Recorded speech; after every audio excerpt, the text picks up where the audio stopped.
Après un accouchement difficile, la mère d'Olivia est tombée dans le coma, mais elle s'est réveillée des années plus tard, sans se rendre compte du temps écoulé. Elle détestait sa fille pour tout ce qui s'était passé, jusqu'à ce qu'elle voie quelque chose sur l'ordinateur d'Olivia. « Papa, peux-tu me dire ce qui s'est passé à l'époque ?» demanda à nouveau Olivia à son père. Il avait toujours été réticent à raconter cette histoire à sa fille, mais elle était assez grande pour savoir maintenant. « J'ai rencontré ta mère le soir où je l'ai vue se produire pour la première fois. Renata était la meilleure ballerine que la ville ait jamais vue, et je devais la rencontrer. Je pensais qu'elle me rejetterait, mais ce ne fut pas le cas. Nous avons tout de suite commencé à sortir ensemble, s'est souvenu. Que s'est-il passé? Je voulais vraiment un enfant après notre mariage, mais il aurait fallu qu'elle abandonne sa carrière. Finalement, Renata a accepté et nous étions si heureux. Lorsqu'elle était enceinte d'environ 7 mois, les médecins nous ont dit qu'elle avait un gros problème de colonne vertébrale, poursuivit le père d'Olivia. Oh non. Oui, chérie. C'était grave. Ils lui ont dit qu'il valait mieux déclencher le travail à ce moment-là et essayer de le soigner. Tu es né prématurément, mais tu es en bonne santé et tu te développes bien. Malheureusement, l'opération de Renata a été compliquée. Les médecins ont dit qu'elle s'en était sortie, mais elle ne s'est jamais réveillée, a déclaré Is avec tristesse. Ils n'ont pas expliqué pourquoi? Demanda Olivia. Non. Ils ont dit qu'elle pouvait se réveiller d'une minute à l'autre. Si est pourquoi nous lui avons rendu visite si souvent. J'ai attendu, mais je n'ai pas l'impression que cela va se produire. Je perds espoir, ajouta son père. Non, papa. Elle va se réveiller. Si est ma mère, s'exclama Olivia.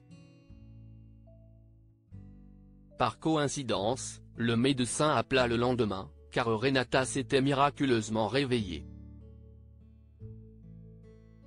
Comment est-ce possible, Dr Green? Demanda Is en arrivant à l'hôpital. Il n'y a pas d'explication pour l'instant, monsieur Hannay. Nous allons devoir faire des tests, mais il se peut que nous n'ayons jamais de réponse, répondit le médecin.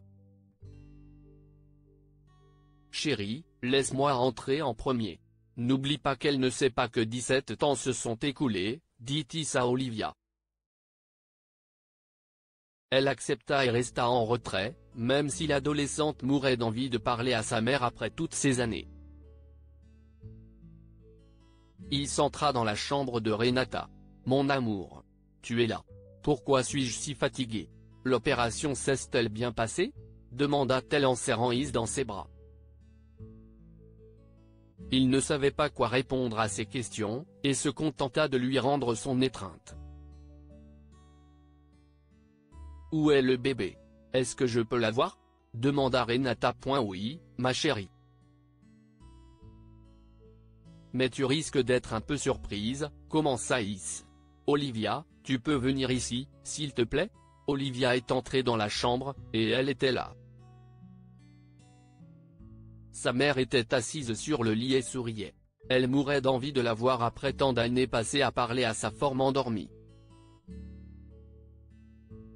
Bonjour, maman, déclara Olivia. Qu'est-ce ce qui se passe, Is? Si est-il la nounou? Où est notre bébé? Demanda Renata avec confusion, fronçant les sourcils quand Olivia l'appela maman. Non, ma chérie. Si est une longue histoire, commença Is. Il expliqua tout à Renata, lentement, et au début, elle refusa d'y croire.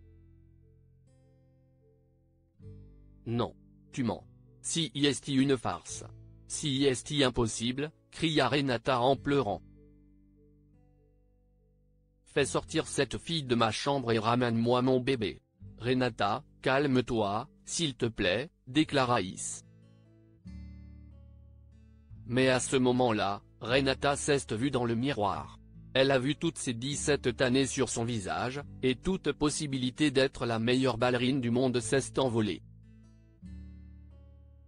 Elle est devenue silencieuse. Après quelques jours, le médecin l'a autorisée à rentrer chez elle, mais Renata a refusé de parler à Olivia. Cette dernière s'occupait de tout à la maison, dans l'espoir de faire plaisir à sa mère. Un soir, elle demanda, « Maman, qu'est-ce ce que tu veux pour le dîner? Ne m'appelle pas maman. » « Je ne veux rien de toi, » répondit-elle avec dédain avant de monter à l'étage.